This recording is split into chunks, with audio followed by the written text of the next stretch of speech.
বিসমিল্লাহির রহমানির রহিম। আল্লাহ রহমান রহিম আমাদেরকে সৃষ্টি করছেন মানুষ হিসাবে। আমরা সে মানুষ, মান সম্মান হুশ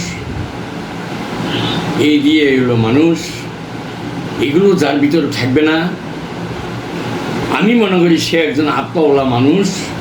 অ্যাকচুয়ালি সে মানুষের কাছে বা মানুষের কাজে পড়ে না, মানুষের কাজে লাগে না।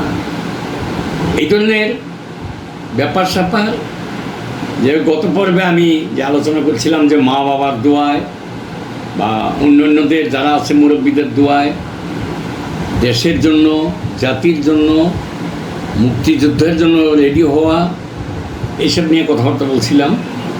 এর ভিতর দিয়া এই নিজেদের আয়াত্মীয় বন্ধুবান্ধব বা বান্ধবী বলেন, এর ভিতরে সবার সাথে কথাবার্তা বলা, কান্নাকাটি, অবশ্যই একটা মোহাব্বত নিয়ে মানুষ ছোট থেকে বড় হয়, আশা নিয়ে বড় হয়।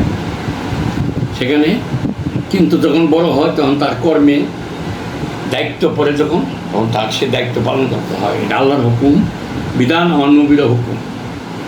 আমরা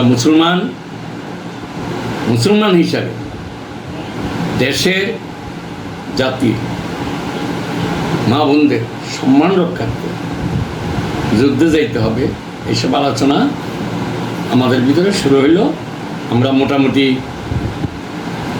রাত্রে বা সন্ধ্যায় আমরা গ্রামে 2-3 গ্রামের ছেলেপেলে যুবকরা একসাথে হইতাম, কিছু কথাবার্তা বলতাম।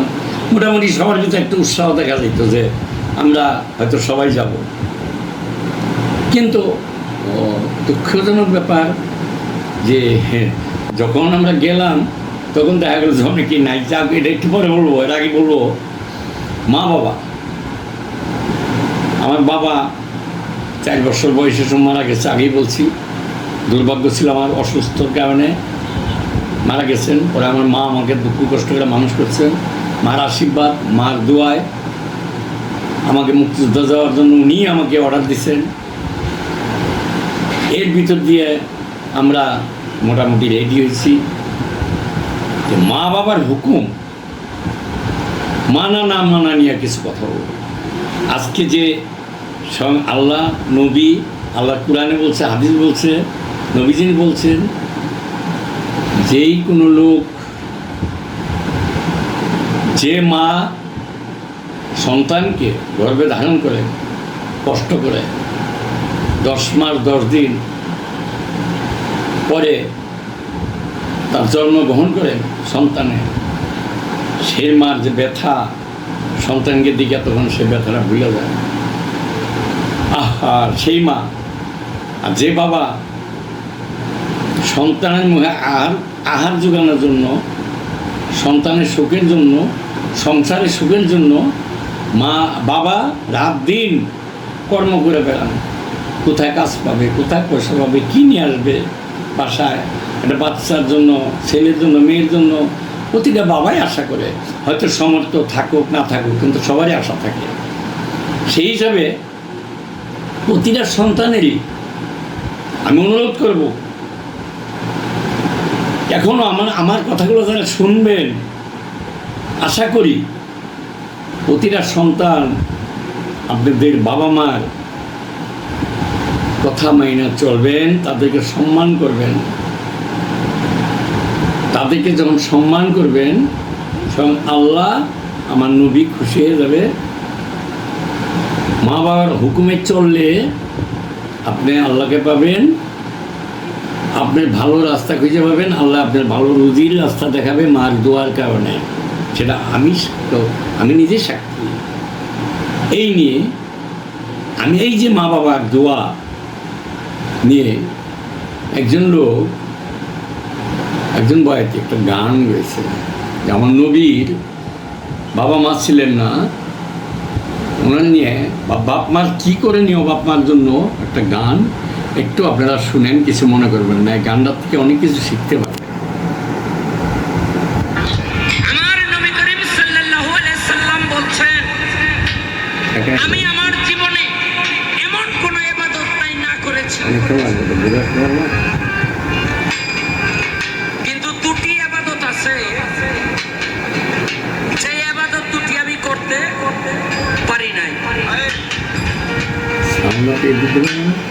একটি হলো মায়ের সেবা, সুবহানাল্লাহ। আরেকটি হলো বাবার সেবা।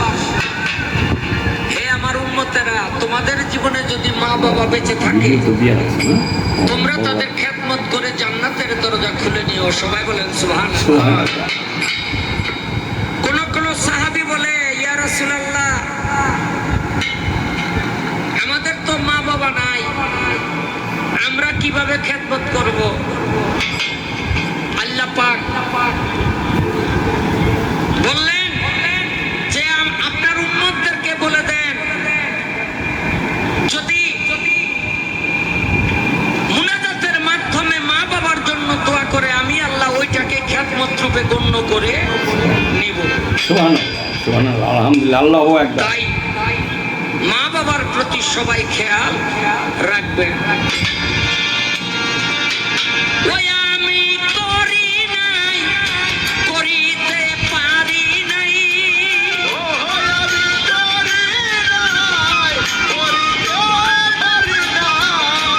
ওই আমি করি নাই, করিতে পারি নাই, পিতা মাতার খেদমত ইল্লাল্লাহ। করিও আমার উম্মত, করিও আমার উম্মত। সাল্লাল্লাহু আলাইহি ওয়াসাল্লাম।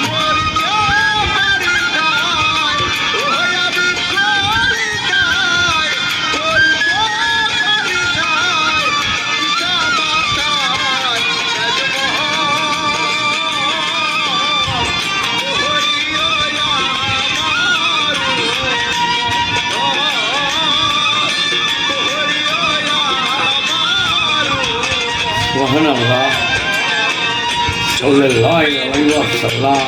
আগে পিতা মরেছে, আহা, মাতা মরেছে শিশুকালে,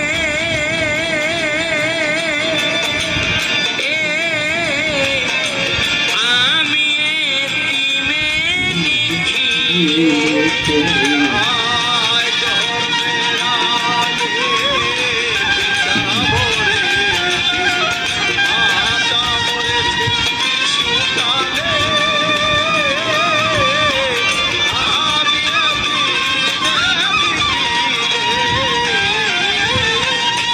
জন্মের আগে পিতা মরেছে, মাতা মরেছে লা ইলাহা ইল্লাল্লাহ, মুহাম্মাদুর রাসূলুল্লাহ, সাল্লাল্লাহু আলাইহি ওয়াসাল্লাম। আমি এতিমে নিখিল। আল্লাহু আকবার। ওই আমার পিতাকে, আমার মাতাকে, ওই আমার পিতাকে, ওই আমার মাতাকে, ওই আমার পিতাকে, আমার মাতাকে আমি করি নাই খেদমত। আহ, করিও আমার চলো।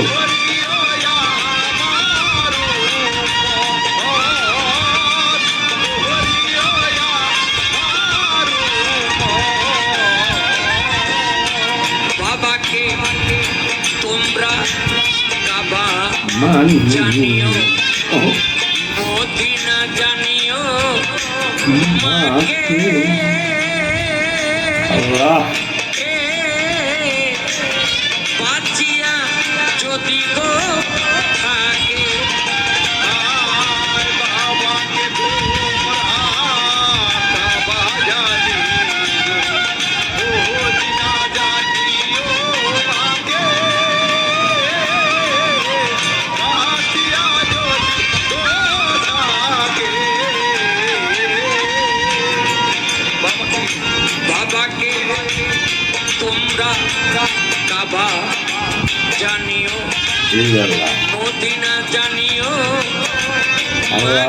সুবহানাল্লাহ। বাঁচিয়া যদি গো থাকে,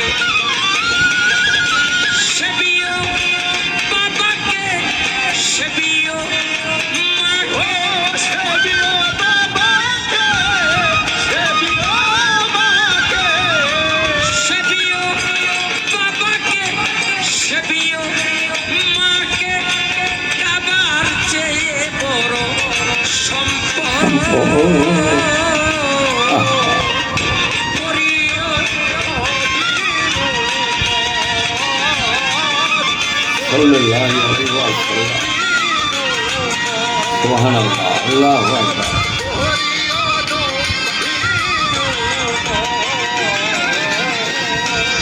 মায়েরও মুখেতে বাবারও মুখেতে তুলিয়া দিল যে খানা, আল্লাহ সেখানে আমার মোহাম্মদ পায়রা পানা। মায়ের মুখেতে বাবারও মুখেতে দুনিয়া দিল যে খানা, এখানা পায়রা পানা। সুবহানাল্লাহ। মায়েরও মুখেতে বাবারও মুখেতে তুলিয়া দিল যে যে সন্তান মুখে উড়ে যে খাবার, সে খাবার স্বয়ং আল্লাহ নিজে কবুল করেন। সেখানে সুবহানাল্লাহ। পায়রা সুবহানাল্লাহ। সরকার বলে ভাই দরকার,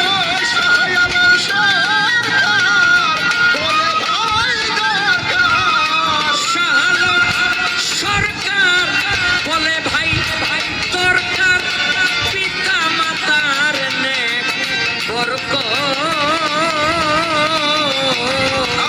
করিও আমার।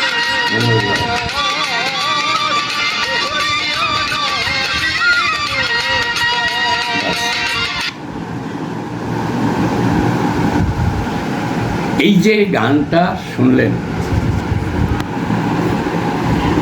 হৃদয় বিদারিত গান, কান্না। যে মানুষ মান সম্মান হুশ, যে আল্লাহ আমাদেরকে সৃষ্টি করেছেন, আমার নবী উম্মত হিসাবে আমরা পৃথিবীতে, সেই নবী আমার ওনার পিতাকে ওনার মাকে খেদমত করতে পারেন নাই। উনি নিজে বলে গেছেন আমরা যেন, উনি যেটা করতে পারেন নাই, আমরা যদি আমাদের মা বাবাকে সেই খেদমতটা করি, তাহলে ওনার বাবা মার খেদমত করা হয়। সুবহানাল্লাহ, আল্লাহ সুবহানাল্লাহ, লা ইলাহা ইল্লাল্লাহু মুহাম্মাদুর রাসূলুল্লাহ। উনি আমাদের নবী, উম্মতের কান্ডার, উম্মতি করে উনি ওনার জীবন দিয়ে গেছেন। খাবার না খেয়ে আমাদের জন্য খাবার রেখে গেছেন, আমাদের উপদেশ দিয়ে গেছেন, বাবা মার জন্য কি করতে বলে গেছেন, স্ত্রীর সাথে কীরকম ব্যবহার করতে দেওয়া হবে বলে গেছেন, ছেলে সন্তানদের বেলায় বলে গেছেন, সব কিছুই বলে গেছেন। কিন্তু আমরা কি করি? আমার অনুরোধ থাকবে, যদি আমার এই ভিডিওটা কেউ দেখেন, দয়া করে মুসলমান হিসাবে কমসে কম আমি নিজে একটা ছেলে, এতিম, গরিব, কিন্তু আমি গরিব না, টাকা হইলে মানুষ বড় হয় না, মনের দিক থেকে আল্লাহ আমার অনেক বড় লাগছে। এক, বাবা হয়তো 4 বছর বয়সে রেখে মারা গেছেন, তবু আমার হয়তো মৃত্যুর সময় অবশ্যই দোয়া করে গেছেন বাবা। আমার মা 2001 সালে মারা গেছেন, এই পর্যন্ত উনি জীবন বাগানে নামাজ পড়ছে, আমার জন্য দোয়া করছেন। আমি কিন্তু মার খেদমত ভালো করে করতে পারিনি, কেন আমি অভাব ছিলাম, গরিব মানুষ ছিলাম, কাজ করতাম। ছেলে মেয়ে যখন বিয়ে করলাম, সংসারে এগুলো পুরাপুরি ভালো খেদমত করতে পারতাম না, তবু চেষ্টা করতাম, কিন্তু পুরাপুরি পারি নাই। হয়তো আল্লাহ ক্ষমা করবেন।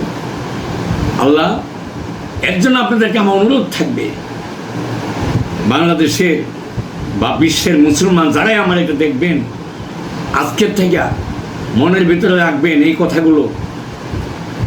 এই যে ক্ষুদ্র জ্ঞানী একজন লোক বলছে, অনুরোধ করতেছি মুসলমান হিসাবে, বাবা মার মনের ভিতরে জীবনেও কোনো কষ্ট দিবেন না। আপনি যদি খাবার নাও দিতে পারেন, বাপ মার যদি খুশি হলে মুখে হাসি দিয়া একটু মাথা হাতায় কথা বলেন, 2 দিন না খায় থাকবো, তবু আপনার জন্য দোয়া করতে থাকবো।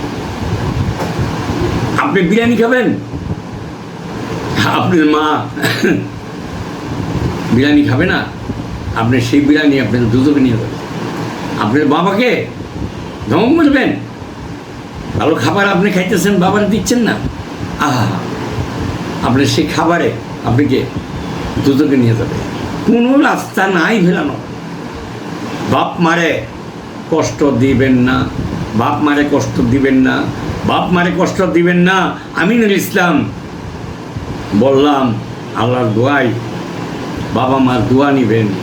যত বাবা মার যত দোয়া নিতে পারবেন, এত আপনি সুখের শান্তিতে বসবাস করতে পারবেন পৃথিবীতে। এই পৃথিবী এত ছোট্ট, আমরা কয়েকদিনের জন্য আসছি, থাকবো না, কেউ থাকবে না, চলে যাবে।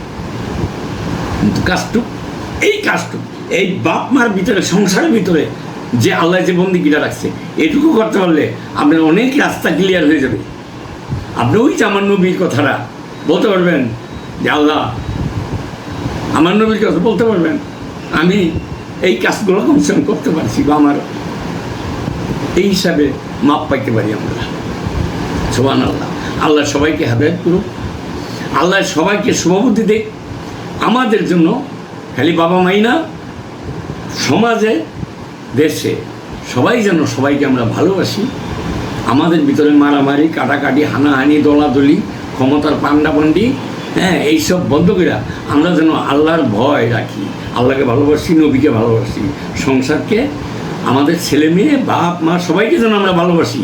আমি এই অনুরোধ রেখা আমি আজকের এই পর্বটা খুব দুঃখের সাহিত আবার আপনাদের কাছে অনুরোধ করে আজকে বিদায় নিচ্ছি। আসসালামু আলাইকুম। দেখা হবে এর পরের পর।